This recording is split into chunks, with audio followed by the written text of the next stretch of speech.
Parashá 47, Re. Deuteronomio de Barín 11:26 al 16:17. Significado. Observa. Primera aliyá. De Barín 11:26 al 12:10.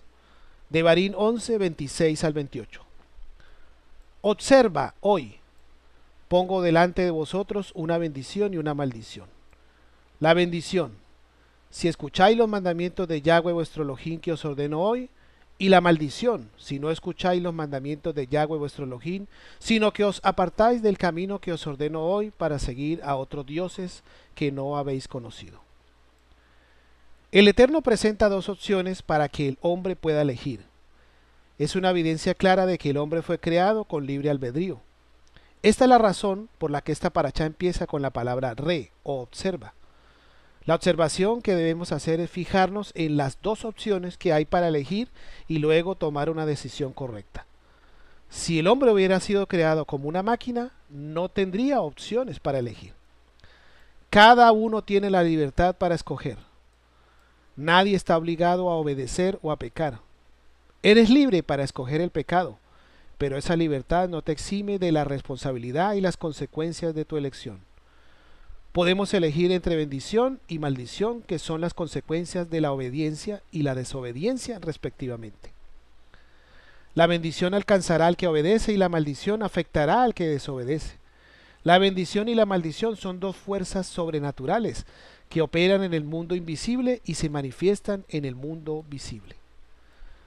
Devarim 11:29. Y acontecerá que cuando Yahweh tu Elohim te lleve a la tierra donde entrarás para poseerla, pondrá la bendición sobre el monte Gerizim y la maldición sobre el monte Eibal.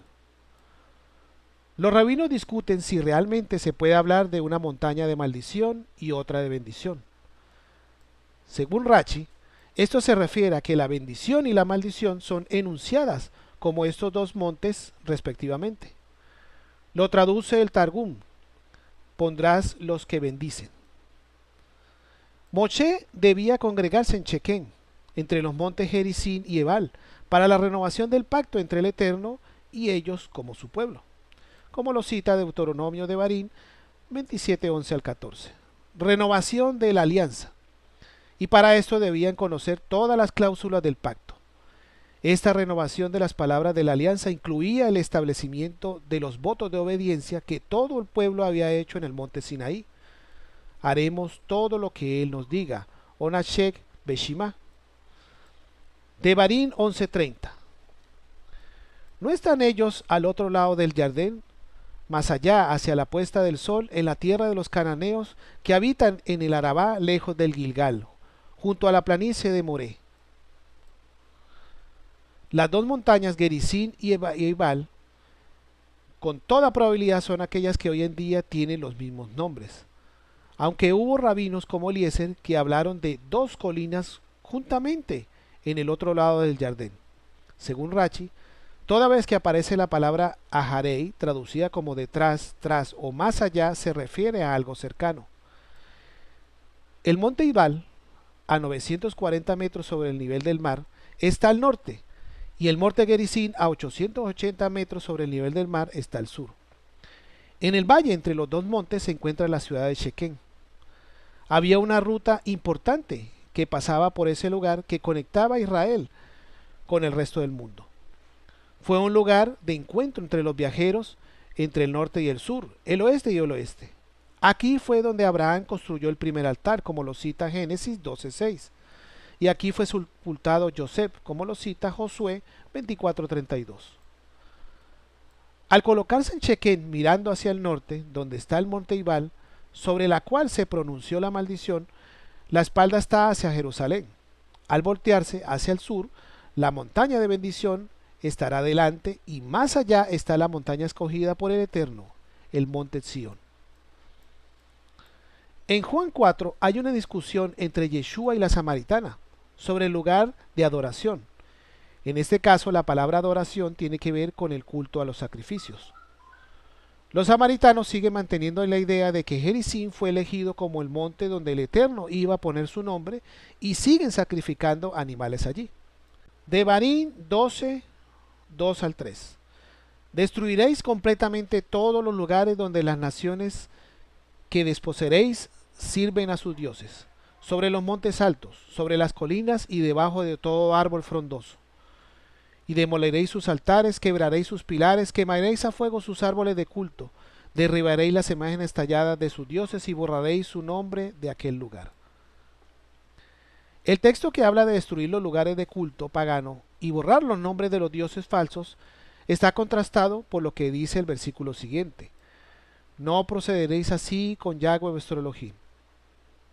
Lo cual indica, en primer lugar, que no se puede servir al Eterno de la misma manera como los idólatras, ni levantar altares al Eterno en cualquier lugar, sino solo en el lugar escogido por Él.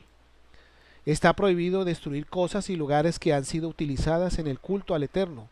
No tenemos derecho a destruir la idolatría en lugares que no nos pertenecen. El mandamiento es para la tierra de Israel, que fue entregada a los hijos de Israel. Tenemos autoridad para destruir la idolatría en los territorios que nos han sido dados, no sobre otros. Devarim 12:4. No adoren a Yahweh su Elohim de esa manera. La adoración al Eterno no se puede igualar a la adoración fuera del pueblo de Elohim. Hay un llamado a erradicar hasta los nombres paganos para que no quede nada de la existencia de estos demonios. No procederéis así. Si se compara con lo que dice el versículo 3, borraréis su nombre, nos puede llevar a la conclusión de que no podemos borrar el nombre del Altísimo de ningún lugar. De aquí viene el mandamiento, que es el número 453 en la lista que seguimos, que prohíbe la destrucción de cosas que llevan el nombre del Eterno. El lugar ahora donde está el pueblo de Elohim debe hacer lo mismo: erradicar los nombres paganos y colocar el nombre santo del Eterno Elohim en alto. Al poner a Elohim su nombre sobre un lugar, está colocando su presencia divina. No podemos mezclar religiones paganas con la Biblia para hacernos más adeptos. La Santa Palabra trae consigo su propia cultura del reino. No hay que inventarse nada ni añadir nada. Nada hay que imitar ni copiar para hacer de nuestro culto un culto más agradable al Eterno. Él ha establecido lo que le agrada y lo que no.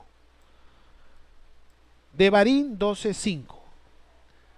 Sino que buscaréis en el lugar en que Yahweh vuestro Elohim escoja a todas vuestras tribus para poner allí su nombre para su morada, y allí vendréis. Existe un lugar específico que el Eterno ha escogido para poner allí su santo nombre.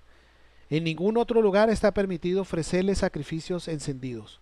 Según la Mishnah, el tabernáculo estuvo en los siguientes lugares: en Gilgal 14 años, en Shiloh 369 años, en Nob 13 años y en Gibón 44 años, para un total de 440 años.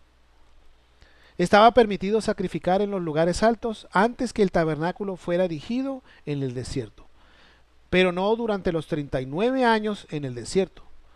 Durante los 14 años de conquista, cuando el tabernáculo estaba en Gilgal, estaba permitido sacrificar en los lugares altos. Durante los 369 años, cuando el tabernáculo estaba en Chilo, estaba prohibido, pero durante los 57 años, cuando estaba en Nob y Gibón, estaba permitido.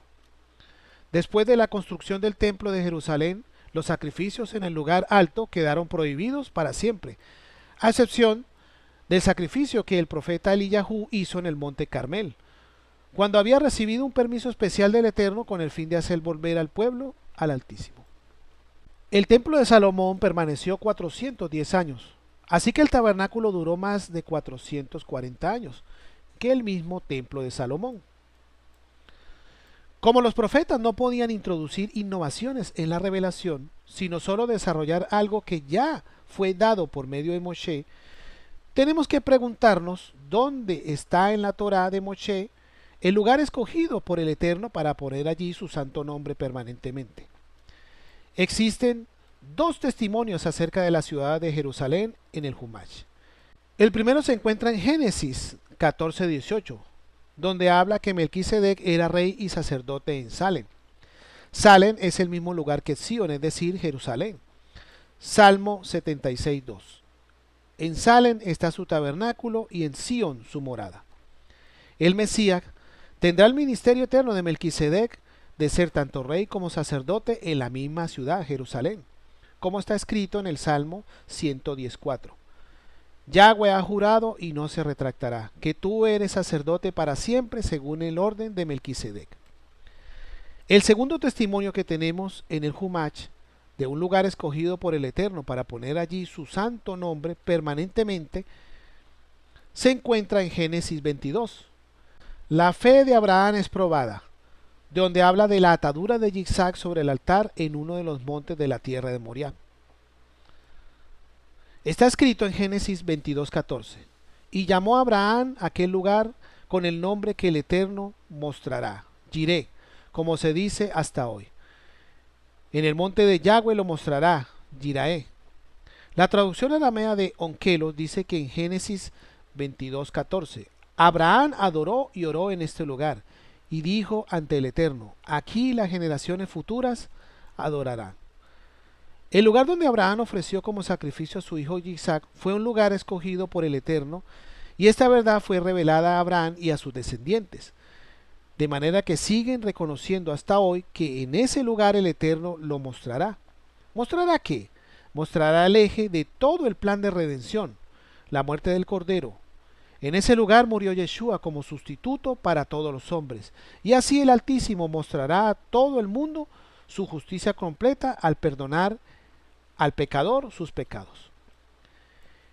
El segundo templo que estuvo en pie cuando Yeshua fue enviado al mundo será el mismo lugar donde pronto se edificará el tercer templo. Salmo 132, 1 al 5. Cántico de ascenso gradual. Acuérdate, Yahweh, de David, de toda su aflicción, de cómo juró a Yahweh y prometió al poderoso de Jacob. Ciertamente no entraré en mi casa, ni en mi lecho me acostaré. No daré sueño a mis ojos, ni a mis párpados adormecidos, hasta que halle un lugar para que Yahweh, una morada para el poderoso de Jacob. David fue el instrumento que el Eterno escogió para que finalmente fijara el lugar de culto escogido por el Eterno. Salmo 132, 13 al 14. Porque Yahweh ha escogido a Sión, la quiso para su habitación. Este es mi lugar de reposo para siempre. Aquí habitaré porque la he deseado.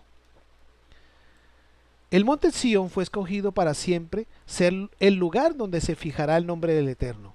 En Jerusalén hay una marca de relieve en las montañas de la letra hebrea Shin, la primera letra del nombre Shaddai, que significa todo suficiente o todopoderoso.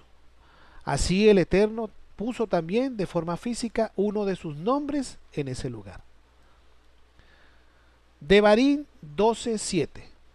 Allí también vosotros y vuestras familias comeréis en presencia de Yahweh vuestro Elohim, y os alegraréis en todas vuestras empresas, en las cuales Yahweh vuestro Elohim os ha bendecido. El momento de sentarse en la mesa fue creado por el Eterno para poder estar delante de él. En Jerusalén, el pueblo aprendió cómo se debe sentar y cómo delante del Eterno. Por eso, la mesa en la casa de un israelita es un lugar sagrado, considerado como un altar. Un israelita no se sienta sobre una mesa. La mesa es un lugar de encuentro con el Eterno para toda la familia. Por lo tanto, es importante que todos los miembros de la familia coman en los mismos horarios para poder encontrar al Eterno en una comunión familiar. Devarim 12:9. Porque todavía no habéis llegado al lugar de reposo y a la heredad que Yahweh vuestro Elohim os da. Muchos consideran que el lugar de reposo se refiere a Chilo y la heredad se refiere a Jerusalén. Lo que sí es cierto es que el versículo 9 coloca una pasa de añoranza en el discurso de Moshe, quien avisora un estado de beneplácito para el pueblo, nunca antes experimentado, haciendo que los eventos de liberación y cuidado sean opacados por la gloria venidera. Esto nos enseña que al contrario de la didáctica mundana que inyecta admiración y deseo por el pasado, la Torá nos impulsa a desear lo porvenir. El Mesías Yeshua, como está escrito en Apocalipsis 22:20. El que da testimonio de estas cosas dice, sí, yo vengo pronto. Amén, ven Adón Yeshua. Devarim 12:10 al 11. Cuando crucéis el Jardín y habitéis en la tierra que Yahweh vuestro Elohim os da en heredad, y él os dé descanso de todos vuestros enemigos alrededor de vosotros, para que habitéis seguros, entonces sucederá que al lugar que Yahweh vuestro Elohim escoja para morada de su nombre. La Torá establece de manera profética el momento cuando iba a ser establecido el lugar permanente para el nombre del Eterno. Vemos en este texto que tenía que ser no solamente después de la conquista de 14 años bajo Yehoshua, sino después de que el pueblo de Israel obtuviera paz de todos los enemigos alrededor. Esto no sucedió hasta el tiempo del rey David, que hizo muchas guerras y subyugó a todos los pueblos enemigos de Israel, como lo cita Primera de Crónicas 18:20. David amplía sus dominios. Está escrito en Segunda de Samuel 7:1 al 2.